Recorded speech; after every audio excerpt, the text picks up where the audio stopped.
Assalamualaikum warahmatullahi wabarakatuh. Innal hamdalillah nahmaduhu wa nasta'inuhu wa nastaghfiruh wa na'udzu billahi min syururi anfusina min sayyiati a'malina. May yahdihillahu fala mudhillalah wa may yudlil fala hadiyalah. Allahumma sholli wa sallim barik ala Rasulillah wa ala alihi washabbihi wa man amma ba'd. Kaum muslimin wal muslimat rahimakumullah, mengawali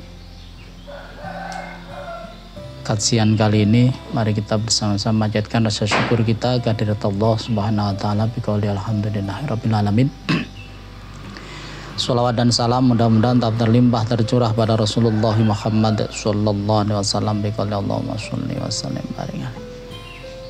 Bapak Ibu kaum muslimin dan muslimat rahimakumullah, pada kesempatan ini saya ingin mengajak kita untuk menelusuri apa yang Allah sampaikan dalam Al-Quran dan juga dalam sunnah Rasulullah tentang bagaimana Al-Quran memberi petunjuk kepada kita supaya kita ini menjadi orang yang bahagia dunia dan akhirat, sesuai dengan apa yang senantiasa kita mohonkan kehadirat Allah. Rabbana atina fid dunya hasanah fil akhirati hasanah wa qina adzabannar. Bapak Ibu kaum muslimin wal muslimat rahimakumullah, setidaknya ada 6 hal yang harus kita yakinkan dalam diri kita dan juga kita jalani di dalam seluruh aspek kehidupan kita ini supaya betul-betul bahagia dunia dan akhirat itu bisa kita raih. 6 hal itu adalah, yang pertama, komitmen kita terhadap tauhid. Nanti akan saya jelaskan, tetapi tidak semua saya jelaskan karena insya Allah sebagian sudah kita pahami dan sudah kita jalani. Yang kedua, memahami tanggung jawab kita dalam kehidupan dunia ini. Kemudian yang ketiga, ini menyadari komitmen dan konsekuensi terhadap keimanan yang ada pada diri kita. Kemudian yang keempat, memahami karakter yang melekat pada diri kita. Yang kelima, memahami karakter perbedaan antara laki-laki dan perempuan. Karena ini juga sangat penting untuk kebahagiaan kita, terutama dalam kehidupan rumah tangga. Kemudian yang keenam, itu kita kalau menginginkan kebahagiaan dunia akhirat, maka kita ini harus betul-betul menjadi orang yang ihsan, orang yang siap berbuat baik kepada siapapun. Kaum muslimin wal muslimat rahimakumullah, yang pertama, setiap kita ini harus komitmen terhadap tauhid. Artinya jangan sampai keyakinan tentang segala seluk-beluk yang terkait dengan nilai-nilai ketuhanan ini runtuh di dalam perjalanan kehidupan kita. Di dalam Al-Quran ada beberapa ayat yang perlu untuk kita renungkan bersama. Ayat ini isinya sebetulnya Allah menyindir kepada orang-orang yang dalam sisi tauhidnya itu terjadi persoalan begitu. Walaupun hanya dalam bentuk sebuah narasi begitu yang mungkin kita perlu untuk merenungkan dengan batin kita. Jangan-jangan kita termasuk orang-orang yang disindir oleh Allah itu. Ada 2 ayat yang sangat populer. Yang pertama di dalam surat Al-Ankabut ayat 65. Kemudian yang kedua ini dalam surat Yunus ayat yang ke-12. Ini sebetulnya isinya hampir sama begitu. Di dalam surat Al-Ankabut ayat 65 itu Allah sampaikan, A'udzubillahi minasyaitonirrajim, fa idza raqibu fil fulki ta'allaha mukhlishina lahuddin falamma najjahum minal barri fa idza hum yusyrikun. Tatkala orang-orang itu berada di atas perahu di samudra, kemudian diterpa oleh gelombang yang sangat dahsyat begitu, Da'ullaha mukhlishina lahuddin. Mereka kemudian berdoa kepada Allah mukhlishina lahuddin. Berdoanya itu betul-betul dalam keadaan tidak ada yang layak untuk dimintai pertolongan kecuali Allah. Jadi betul-betul ikhlas, hanya Allah. Jadi ketika di atas perahu begitu di samudra yang diterpa dengan gelombang yang cukup dahsyat begitu, hanya ada Allah yang ada di dalam batin kita. Kita hanya minta pertolongan kepada Allah karena yang lain jelas juga tidak bisa untuk memberikan pertolongan. Keimanan seperti ini seyogianya juga harus kita bawa tatkala kita ini dalam kondisi yang tidak seperti itu. Kemudian Allah menyindir, falam manajjahum ilal barri faidahum yusyrikun. Maka tatkala orang itu najjahum, aku selamatkan ilal barri ke daratan. Artinya dia selamat sampai daratan, faidahum yusyrikun, maka kemudian orang itu menjadi musyrik lagi. Ini nilai tauhid yang berada dalam posisi seperti itu. Ini seyogianya tetap kita miliki, kendati pun kita ini di darat yang penuh dengan kenikmatan, di darat yang penuh dengan kenyamanan, di darat yang penuh dengan keamanan. Nilai tauhid ini harus tetap kita jaga. Memang betul apa yang disampaikan oleh Hujjatul Islam Syekh Imam Al-Ghazali itu, yang mengatakan bahwa al-imanu qad yazidu wa qad yanqusu. Iman itu memang kadang-kadang pasang, kadang-kadang surut kan begitu. Tetapi yang perlu untuk kita renungkan, yang kita khawatirkan itu adalah ketika kita ini dipanggil Allah dalam kondisi tauhid kita yang seperti yang digambarkan Allah, orang yang diselamatkan di daratan. Yang kita khawatirkan ini,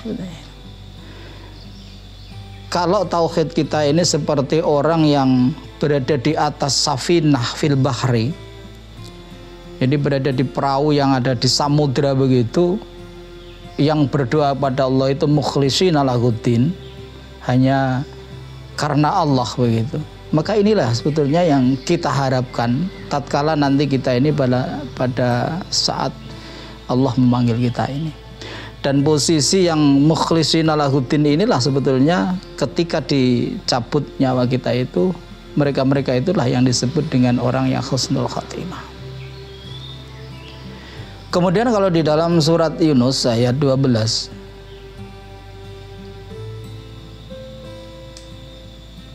Allah Subhanahu wa taala menyampaikan, wa idza massal insana dzurruhu da'ana li jambihi aw qa'idan aw qa'imah.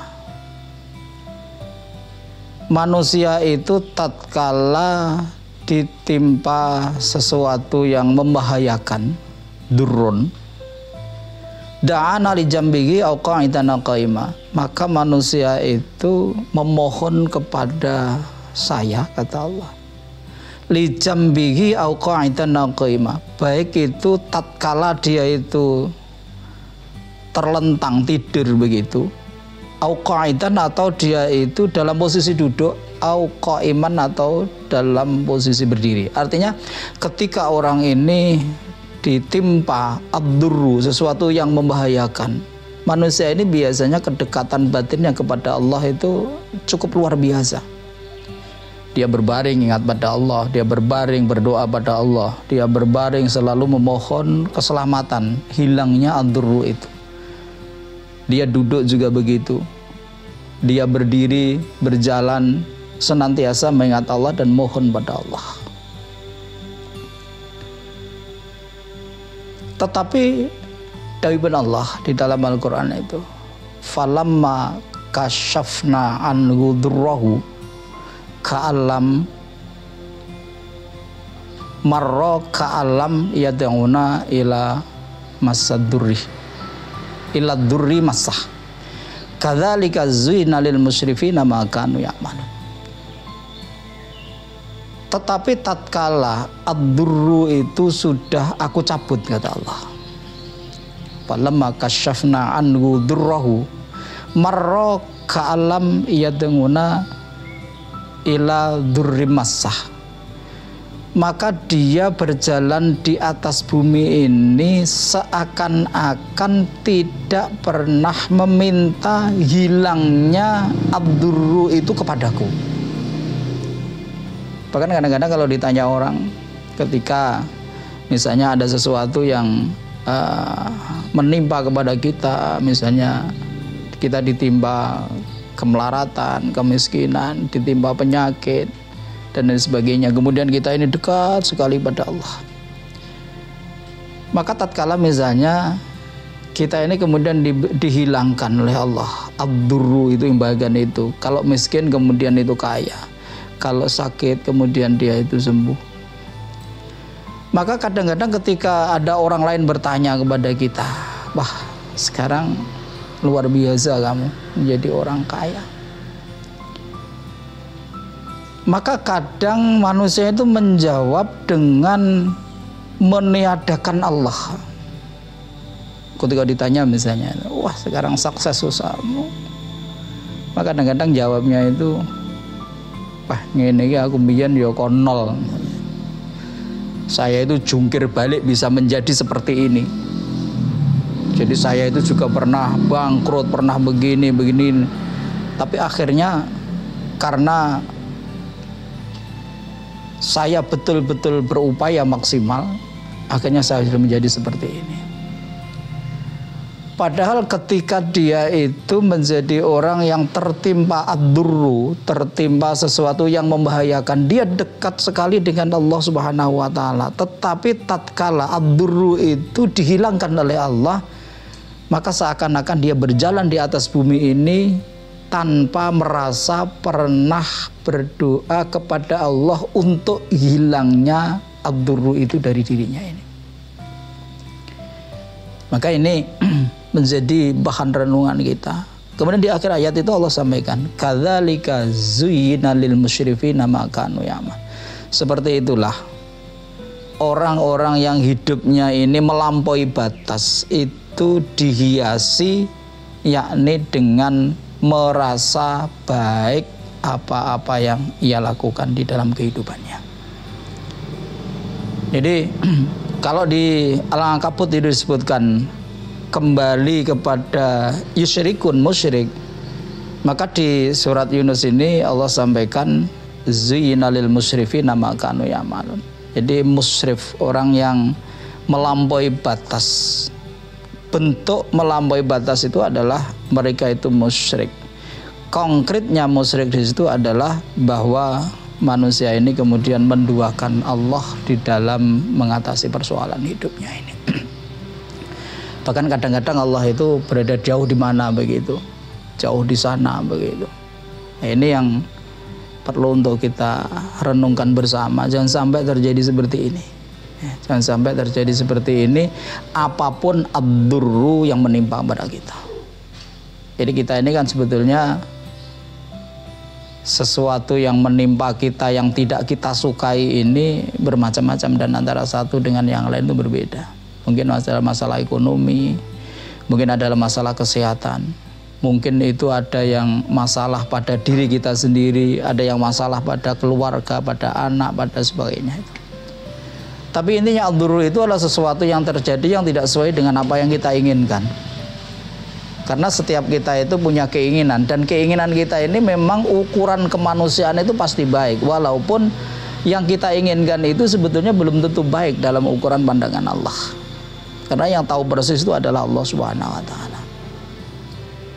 Satu hal yang perlu untuk kita yakini dalam kehidupan ini, berpindahnya posisi kita dari satu posisi ke posisi berikutnya, dari satu kondisi ke kondisi berikutnya, selama perpindahannya ini tidak didasari karena kemaksiatan, maka yakinlah bahwa posisi perpindahan kita ini dalam pandangan Allah lebih baik dari posisi kita yang semula.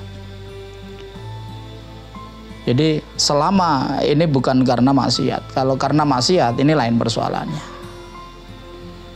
Jadi misalnya kita ini dalam posisi yang begini, kemudian Allah pindah dalam posisi yang begini begitu. Ini bukan, kalau ini bukan karena maksiat perpindahannya ini, maka yakinlah Allah sudah memilihkan posisi yang kedua, dan pilihan Allah ini pasti lebih baik dari posisi kita yang semula. Kaya menjadi miskin, miskin menjadi kaya, sehat menjadi sakit, sakit menjadi sehat. Maka posisi yang kedua ini adalah posisi yang terbaik, dan ini harus kita yakini. Kalau kadang-kadang kita ini kan merasa perpindahan ini menjadi baik tatkala pindah kita ini ya kita anggap lebih baik. Tapi belum tentu ukuran kita lebih baik, ukuran Allah itu lebih baik, tidak. Tapi kita harus yakin. Sekali lagi, kalau nanti perubahan posisi kita ini bukan karena disebabkan kemaksiatan kita kepada Allah, maka perpindahan ini adalah perpindahan yang terbaik. Yang ini sudah menjadi bagian dari apa yang ditentukan oleh Allah Subhanahu wa taala. Kaum muslimin wa muslimat rahimakumullah. Kemudian yang kedua, yang ini sudah menjadi bagian yang integral pada diri kita yang sudah tidak usah dijelaskan lagi, bahwa setiap kita ini harus betul-betul menyadari tentang tugas dan tanggung jawab kita dalam kehidupan dunia ini. Jadi siapapun di antara kita itu harus menyadari apa toh yang menjadi tugas dan tanggung jawab kita dalam kehidupan dunia ini. Kemudian yang ketiga,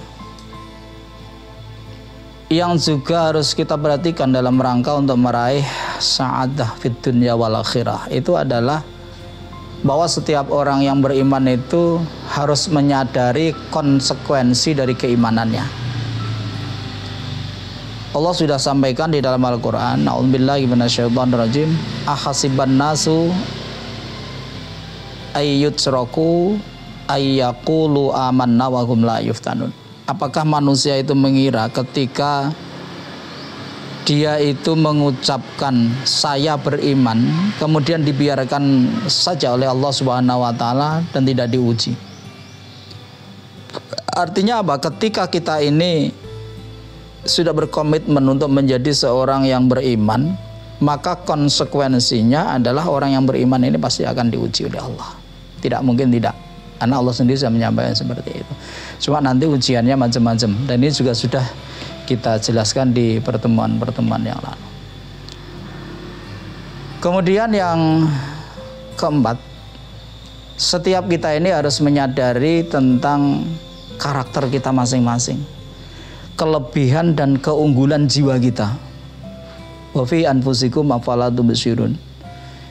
Dan di dalam diri kamu sendiri itu apa tidak pernah kamu perhatikan? Artinya apa? Manusia itu berbeda-beda. Ada yang kadang-kadang merasa enteng ketika kita ini berkorban dengan harta. Ada yang merasa berat ketika kita ini berkorban dengan harta. Tapi kalau berkorban dengan tenaga, kita ini enteng misalnya. Ada orang ini yang hidupnya ini suka berbuat dosa dalam bentuk tertentu, misalnya nun sewu, suka ngerasani, suka memfitnah dan sebagainya. Ini harus disadari yang seperti ini, dan kemudian dirubah, maksud saya begitu. Dan ini memang antara satu orang dan yang lain berbeda itu. Ada orang itu yang ringannya beribadah ini misalnya dengan menjalankan sholat, ya silakan dikejar itu. Yang sunnah itu dikerjakan semua, bukan hanya wajib. Ada orang ini yang ringannya itu dalam hal berpuasa, ya silakan berpuasa. Ada yang ringannya itu dalam hal membantu orang lain, monggo. Fi anfusikum afala tubsirun. Di dalam diri kamu sendiri tidak pernah kamu perhatikan. Kamu sendiri. Kemudian yang kelima, yang harus kita perhatikan di dalam kehidupan kita ini adalah apa yang disampaikan oleh Al-Quran, bahwa walaysa dzakaru kal unsa. Laki-laki itu tidak seperti perempuan. Perempuan itu tidak seperti laki-laki kalau dibalik seperti itu. Ini artinya apa? Terutama terkait dengan kehidupan berumah tangga, berkeluarga. Setiap kita ini harus betul-betul menyadari. Yang laki-laki harus menyadari karakter perempuan itu seperti apa, yang perempuan juga harus menyadari karakter laki-laki itu seperti apa. Dan ini memang tidak sama, karakter itu tidak sama. Maka mempelajari karakter laki-laki itu wajib bagi seorang istri. Begitu pula mempelajari karakter perempuan itu wajib bagi seorang suami. Karena ini terkait dengan sa'adah fil usrah ya. Jadi kebahagiaan di dalam keluarga. Dan kebahagiaan dalam keluarga inilah yang digambarkan oleh Nabi, baiti jannati. Rumahku adalah surgaku. Karena surga itu juga tidak lepas dari kehidupan berumah tangga. Kaum muslimin dan muslimat rahimakumullah. Kemudian yang keenam yang harus kita perhatikan juga untuk menggapai sa'adah fid dunya wal akhirah ini adalah bagaimana kita ini menjadi manusia yang betul-betul bukan hanya memikirkan dirinya sendiri tapi juga memikirkan orang lain. Atau dalam istilah agama, kita ini harus berbuat ihsan. Ihsan itu artinya berbuat lebih baik dari perbuatan baik orang lain kepada kita. Jadi makna dasar ihsan itu adalah kemampuan kita ini untuk berbuat lebih baik dari kebaikan orang lain kepada kita. Kalau kita bisa seperti itu, insya Allah sa'adah. Ketika kita ini memberikan sesuatu kepada orang lain, jangan pernah kita ini mengharap balasan. Kalau kita ini diberi sesuatu oleh orang lain, maka berupayalah untuk bisa membalas kebaikan orang lain. Ini komitmen dasar agama seperti ini harus kita miliki. Dan insya Allah kalau kita miliki ini, insya Allah sa'adah fid dunya wal akhirah itu ada dalam genggaman kita. Kaum muslimin wal muslimat rahimakumullah, mudah-mudahan bahan renungan ini bisa kita jadikan sebagai sarana untuk sa'adah itu. Karena setiap kita ini tidak ada yang tidak punya masalah, baik masalah pada diri kita sendiri, masalah di dalam keluarga, masalah di masyarakat dan sebagainya. Semuanya kita punya masalah. Tetapi kalau masalah itu kita sadari, kita fahami, maka insya Allah yang kelihatan masalah itu akan menjadi sesuatu yang sebenarnya bukan masalah. Nasrun minallah, fathun qarib, wa basyiril mu'minin. Assalamualaikum warahmatullahi wabarakatuh.